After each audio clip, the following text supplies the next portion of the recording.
तो चलिए शुभारंभ करते हैं ट्रंप एस्केलेट से। आप जानते हैं ट्रंप ने कहा था अगले हफ्ते ये होगा, अगले हफ्ते फिर उसके अगले हफ्ते खरग आइलैंड होगा, बिजली जाएगी, रेलवे जाएगा, पुल जाएगा और बहुत कुछ जाएगा। मैंने आपसे कहा था जरूरी नहीं है ट्रंप है, कल भी जा सकता, परसों भी जा सकता। फिर कहते हैं ना कभी कभी आपके जबान पे मां सरस्वती बैठती भाइयों।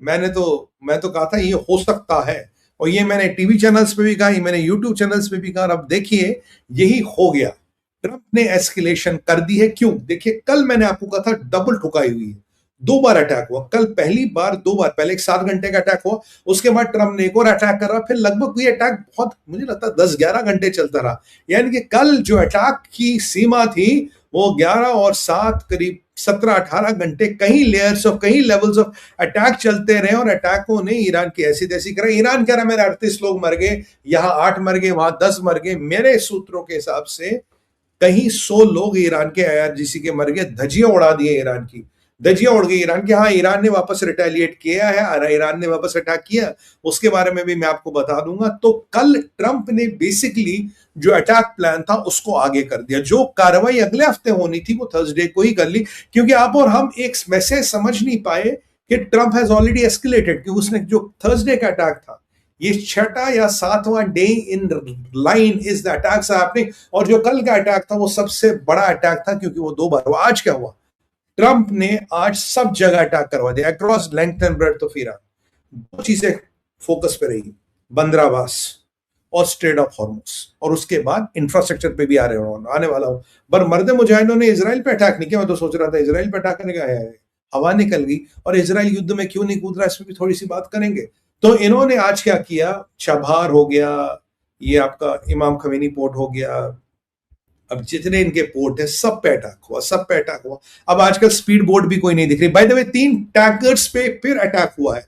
हाँ, ब्रेकिंग न्यूज, 3 टैंकर्स पे फिर अटैक हुआ है। मेरे पास यहाँ जगह नहीं होती यार, कितना टाइटल में रखो। 3 टैंकर्स पे फिर अटैक हुआ। किन 3 टैंकर्स पे अटैक हुआ और ये अटैक का सारा समीकरण क्या, इस पे बात करेंगे। तो इन सब चीजों पे अटैक हो गया एंड ऑल वे डिसिमेटेड। जब इनमें अटैक हुआ तो यहां बात रुकी नहीं, बंदर अब्बास पे फिर गए अटैक करने। बंदर Abbas is the main port of Iran, जहां से ईरान की सारा कॉमर्स चलता है।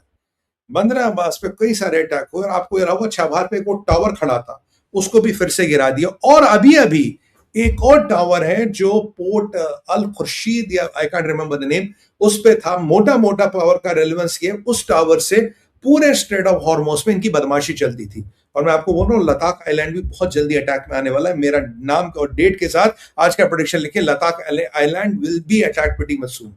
और क्या हुआ, उस टावर को भी अभी भी गिरा दिया गया, यानी कि स्ट्रेट ऑफ हॉर्मुज पे जो सबसे बड़ी आंख थी इनकी वो गई, वो कहानी हो गई है। और स्ट्रेट ऑफ हॉर्मुज का टावर भी गिर गया है, यहां दोनों टावर आपके गिर गए हैं, कहानी शुरू हो गई and the story has begin. Now what next Sumit भाई? देखिए अगली कहानी क्या है। अब बंदर अब्बास पे खूब अटैक हुआ, पुमांच, ये सब, ये तो पहले भी हुआ, आज क्या हुआ? आज ये हुआ। मैंने आपको कल बताया था एक पुल अटैक किया गया जो आपका ईरान को रशिया और चाइना से जोड़ता था, हिंट वहीं मिल गया था। वो पुल अटैक कल हुआ, और आज क्या हुआ? ये आपका मान लीजिए बंदर अब्बास है, ये यहां एक अप्रोच रोड है, ये दूसरी मेन अप्रोच रोड है। दोनों पे जो बड़े पुल थे दोनों गए। सो 2 बड़े पुल which controls Bandar Abbas from here and where हो गया। बंदर अब्बास में एक रेलवे जंक्शन है जो बंदर अब्बास को पूरे ईरान से कनेक्ट करता, वो पूरा रेलवे जंक्शन, जी हाँ, वो पूरा रेलवे जंक्शन गया। तो अब देर बंदर Abbas cannot be approach by road, it cannot be approach by rail. और ऊपर जो वॉच टावर वगैरह था वो तो गए ही गए, वो तो उनकी तो वाट लग गई। और वहां जो शिप थे, वो छोटे बोट वोट सब गए, आज कोई नहीं आ रहा रेजिस्टेंस करने। वो बेचारे चूजे जो छोटे बोटों में आते थे वो भी गए। और उसके बाद यही मेन पोर्ट्स को लेकर स्ट्रैटेजी अपनाई गई।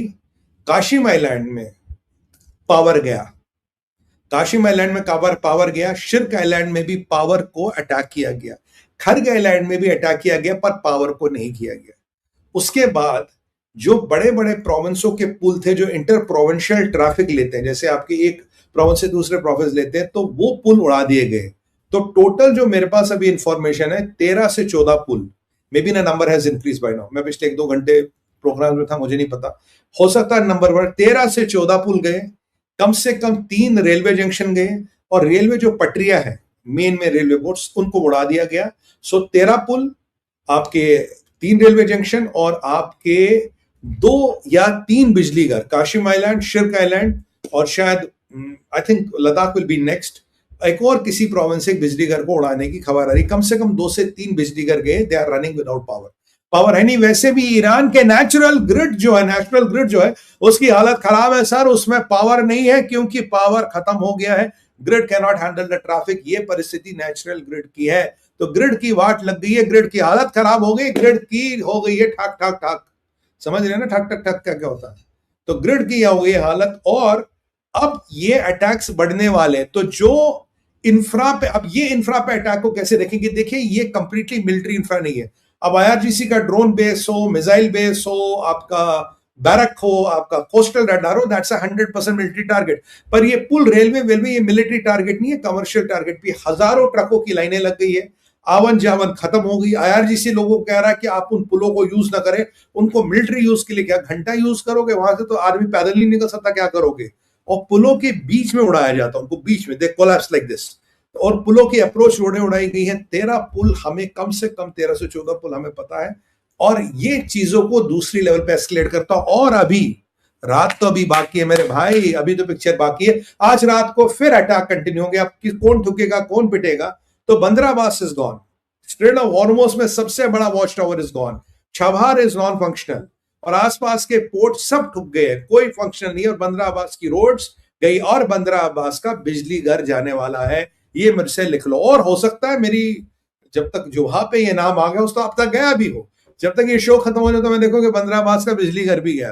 तो यानी कि जो अमेरिका ने कहा विल एस्केलेट, वो कहानी शुरू। अभी भी पेट्रोकेमिकल कॉम्प्लेक्स शिराज में चालू है, और अभी भी खर्ग आइलैंड नहीं गया। पर खर्ग आइलैंड के पास जो कल टैंकर आ रहा था, वो टैंकर गया। तब से 4 टैंकरों को रोका गया है, 2 टैंकरों को वापस भेजा गया, और 1 टैंकर को शायद थोड़ा वार्निंग शॉट्स के बाद वो भाग गया। और इन द मीनवाइल ईरानियों ने क्या किया? ईरानियों ने कतर पे, कतर पे, by the way, Kuwait, Bahrain पे हमला किया। और अभी अभी जो खबर आ रही है, 3 टैंकर इन्होंने फिर हिट किए, दे हिट अगेन 3 गॉडडैम टैंकर्स। और चौथे की भी खबर आ रही है, I can not confirm that, 3 tanker hit हुए, ये गल्फ ऑफ ओमान के आसपास हिट हुए। यानी कि ये सुधरने वाले नहीं है, ये बदलने वाले नहीं। इसलिए भारत ने अपने सी फेयरर्स को कहा, भैया हरमोस मत जाओ, it is not safe to go to Hormuz. और वो लोग जो कह रहे थे मोदी को खमीनी के फ्यूनरल में जाना चाहिए, उनको बोला जरा तुम चले जाओ शिप पे, तुम्हारा देखते क्या होता है। तो हॉर्मोस में परिस्थिति खराब है, भयंकर है। और यहां बार बार मंडेल भी एक्टिवेट हो रहा, हूतियों के हथियार आ गए। बट इसराइल खाली है, इसराइल वेट कर रहा है कि हूती कब हथियार डालेंगे, हम उनका पूरा गेम बजा देंगे। हूतियों के लिए ये खाली है। Houthis are going to have a medicine of the life time, let them try to do what they are trying to do. ये यहां पे कैलकुलेशन हो रही है। और आज एस्केलेशन का दूसरा लेवल होगा। मुझे लगता है आज पेट्रोकेमिकल कॉम्प्लेक्सेस को भी ठोका जाएगा। And I don't be surprised Trump will start with खर्ग island. Trump 2 बार कह चुका खर्ग आइलैंड होगा। मैंने आपको कहा, जब ट्रंप के अपने परिवार पे बनाई है, अपनी सुरक्षा पे बनाई, he doesn't want a deal now, he wants the regime to be dismantled. Blockade पूरा है, ब्लॉकेड पूरा है। मैंने इनको कहा था, अगर तुम में दम है तो अमेरिका की नेवी पे अटैक करो। और ये अटैक अगर ये करेंगे, this will be the decisive mistake they will do, and I am very sure these guys are trying to do this mistake. ये गलती जरूर करेंगे। और ये आपको मैंने बताया कि एस्केलेशन अब दूसरे लेवल पर पहुंच गई है। कुवैत बहरीन पे अटैक हुआ, पर आप जानते हैं आज जो कुवैत पे अटैक हुआ, उसमें केवल या बहरीन पे ड्रोन्स यूज किए हैं, no cruise missile, no ballistic missile. मुझे लगता है मिसाइलों में तेल खत्म हो गया। और अब याद कीजिए, जो मिसाइल डिपो उड़ाया गया था सर, उसमें 500 से 1000 missiles we ready to be fired. उस मिसाइल के डिपो उड़ने के बाद इनके तिलों में तेल खत्म हो गया। मिसाइलें इनके पास है नहीं। ये ज्यादा अब सिर्फ वन वे ड्रोन्स लगा पा रहे हैं। हाँ, वन वे ड्रोन्स भी लीथल है for tankers, for LNG tankers lethal है। बट बहुत बड़ी बड़ी कंट्रियों का आप कुछ नहीं कर पाओगे। हाँ, इनका एक अटैक कामयाब हुआ, वो हुआ जॉर्डन में। जॉर्डन में एक अटैक इन्होंने कामयाब, जो अमेरिका की बेस है उसको कुछ डैमेज उस अटैक में हुआ है। ये इन्होंने कहा कि ओमान में हमने अमेरिका का रडार उड़ा दिया। मैंने कहा पे मदरसा फेलो, एक ही रडार है क्या अमेरिका के पास? दुनिया भर के रडार होंगे। They have the sky force, they are skies in there, they have the hawk system, they are hawk 360। मतलब तुम्हें क्या लगता है? वही वाली बात है कि जब जहादियों का मकान ढहना जाती है पुलिस, जो उल्टी सीधे हरकतें करती है, पुलिस स्टेशन में जाकर पत्थर मार आते हैं, कहते हैं हमने पुलिस स्टेशन का कांच तोड़ दिया। अरे भैया, कांच फ्री में लग जाता भारत में आधे घंटे में, तेरा मकान तो नहीं जोड़ेगा ना। तो ये इनकी हमने ये, और सबसे बड़ी बात जो ईरान की मुझे अच्छी लगती है, वी हैव टारगेटेड दिस। अबे टारगेट तो घंटा किया तुमने, हिट क्या किया? Let's go to 100% India tariff. बहुत बड़ी मीडिया की सुर्खियां, बहुत बड़ी मीडिया की खबर आ रही है, साहब ट्रंप इंडिया पे 100% टैरिफ लगा रहा, 100% टैरिफ लगा रहा। और ये है कि आधी कहानी। अब मैं आपको पूरी कहानी बताऊंगा। हुआ क्या कि लिंडसी ग्राहम ने एक बिल बना रहा था, 15 महीने से बिल बना रहा था, सेकेंडरी सैंक्शन। सेकेंडरी सैंक्शन का मतलब है कि आप भारत पे टैरिफ लगा सकते हो। 500% टैरिफ की बातें हो रही थी। कारण है कि अगर आप रशिया से तेल लो तो आप पे टैरिफ लगेंगे। भारत हो, चाइना हो, XYZ, कोई भी 4-5 कंट्री उनका नाम है जिसमें मेन शिकार आते हैं, तो ये टैरिफ लगेगा। लिंडसी ग्राहम थे तो बिल कहीं नहीं आई। अब लिंडसी ग्राहम की मृत्यु के बाद उनको सम्मान देते हुए इस बिल को पास किया गया। बिल को आपके सेनेट में पास होना, आपके हाउस में पास होना और फिर प्रेसिडेंट के पास जाना। और अगर ये बिल पास होता, इसमें प्रावधान है 100% टैरिफ का। नो होल्ड ऑन, वो टैरिफ लगेगा नहीं लगेगा क्या होगा वो मैं आपको समझाने का प्रयास करूंगा। इसीलिए आप द सुमित पीर शो में भारत और मेगा डिकोड में आते, which is a premium show, और आप उसमें आते। आपका बहुत बहुत धन्यवाद भाई। लाइक शेयर सब्सक्राइब, अरे हमारी टीम भी भूल जाती है, लाइक शेयर सब्सक्राइब, हाइप का बटन दबाइए। लाइक शेयर सब्सक्राइब और हाइप का बटन दबाइए। टीम इसको जरा बैनर को ठीक करना है यार, हाइप का बटन भी लगाना है। थैंक यू, हटा दीजिए। तो ये जो हमारा अब जो बिल बनेगा, तो इसमें बाई पार्टीजन यानी कि रिपब्लिकन या डेमोक्रेट्स हो, उसका करीब करीब आपको 60 सांसदों का, 60 सेनेटर्स का सपोर्ट मिल गया। तो यानी कि जो सेनेट में 70-70% चांस है ये बिल पास होगा। सेनेट के बाद ये जाएगा हाउस में। हाउस में सिंपल मेजॉरिटी से बिल पास होते हैं, पर वहां इस बिल का पास होना इतना आसान नहीं है। उसके बाद ये जाएगा प्रेसिडेंट के पास। President should sign the bill और president can send it for review, ये वो इधर उधर। बिल साइन करेगा। बिल साइन करने के बाद it is not a guillotine, it's a lever. यानी कि अगर बिल साइन होगा इसका मतलब नहीं अगले दिन हम पे 100% टैरिफ लग गया। ये बिल प्रेसिडेंट को पावर देता, अगर आप चाहते तो आप 100% टैरिफ लगा सकते। इसका मतलब नहीं है कि 100% टैरिफ बाय डिफॉल्ट ऑटोमेटिकली लगे। इट्स नॉट लाइक एप्का में आपने एग्जीक्यूटिव ऑर्डर साइन किया। It is the power given to the president, you can impose the tariff और you don't want to impose the tariff. आज भी अगर आप आइसोलेशन में टैरिफ लगाना चाहते हो तो एप्का आपको वो पावर देती है। 3-4 और एक्ट्स है जो पावर देते हैं, जो हमने भारत विचार डिकोड में कहीं लेंथ में बात की है। I don't want to get into the, मैं रिपीट अगेन, बाजरी पे 25% टैरिफ लगा, आपने एप्का पे लगा सकते हो। बट ये बिल विशेषकर रशिया से इंपोर्टेड ऑयल को लेके टैरिफ लगाने का बिल है।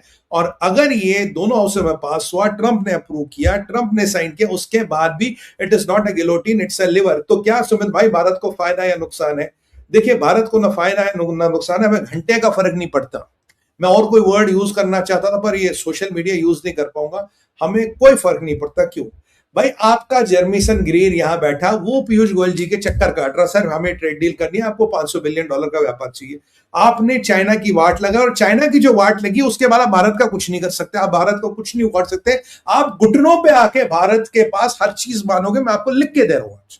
और दूसरी बात, अगर ट्रंप गया कल को तो बिल का क्या होगा? भाई ट्रंप गया कल को बिल रहेगा, बट ये जो बिल का आधार है रशियन ऑयल, अगर कल को आपने रशियन यूक्रेन युद्ध रुक गया, रशिया जीत गया, यूक्रेन हार गया, कुछ भी हुआ, इस बिल का जो आधार है, the premises of the bill fundamentally changes, so nothing is going to happen.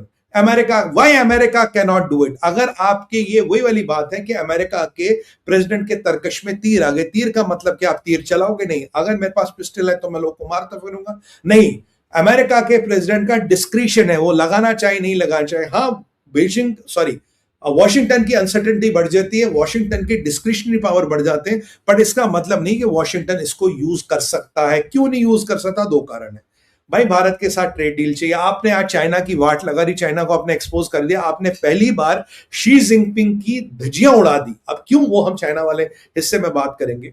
और आपने चाइना को एक्सपोज किया तो यहां के मामला तो वहां खत्म हो गया। अब क्या कहानी है सुमित भाई? देखिए मैं आपको बताता हूं। अब ये एक्सपोज, ये Trump, why can't Trump use it? देखिए, सबसे पहली बात, हम जब ये ईरान वाला हॉर्मोज वाला मसला शुरू नहीं हुआ था, हमारा जो ऑयल इंपोर्ट था रशिया से 1.1 मिलियन बैरल पर डे पे आ गया था। ये मैंने आपको बता दिया। आज हमारा import from Russia is 2.6 million barrels per day. क्यों भाई? 90% तेल आपने रोक दिया स्ट्रेट ऑफ हॉर्मोज से, हम कहां जाएंगे? तो आज दुनिया में आज लगभग भारत का 50% तेल, 50% तेल कहां से आता है? रशिया से आता है। तो और दुनिया में लगभग लगभग 30-40% तेल रशिया से जा रहा है। अगर आप रशिया का तेल निकाल देते हो, सैंक्शन लगा देते हो, तेल की जो बैरल है 85-86 चल रहा था, ये आपको सीधा $200 प्रति बैरल जाएगा, 250 भी जा सकता है। क्या तेल सुमित भाई मिलेगा? तब भी गारंटी नहीं मिलेगा। एलपीजी एलएनजी मिलेगी मुझे नहीं पता, एलएनजी तो मिलेगी, एलपीजी मैं नहीं कह सकता। तो जियोपॉलिटिकली आप रशिया का तेल को हाथ ही नहीं लगा सकते, आपकी औकात ही नहीं है।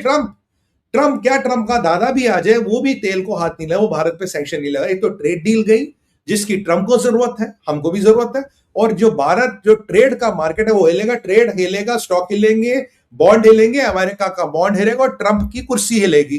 तो भाई ये सब चीजें, ये श्रृंगार रूपी चीजें हैं।